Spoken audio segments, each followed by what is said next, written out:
Həmçinin sual verilir ki,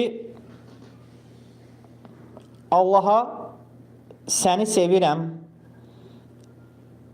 ey mənim gözəl Allahım və başqa bu kimi sözlər demək olarmı?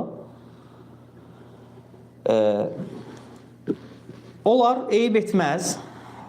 Əlbəttə ki, yəni bu barədə Peyğəmbər sallallahu aleyhi və səlləmdən hədis var. Peyğəmbər sallallahu aleyhi və səlləm duasında deyərdi ki, Allahümmə inni əsəlukə hubbək və hubbəl əmələl-ləzi tuhibbuhu əv kəmə qalən nəbi sallallahu aleyhi və səlləm.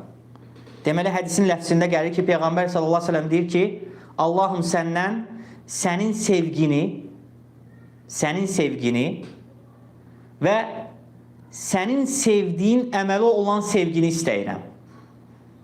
Sənə olan, yəni sənin sevgin olan əmələ sevgini istəyirəm.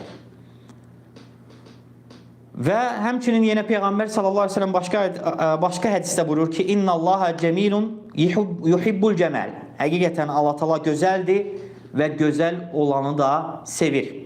Və insanın yəni bu cür tərif etməsi duasında eyib etməz. İnşallah ki, icazəlidir. Allah daha doğrusunu bilir.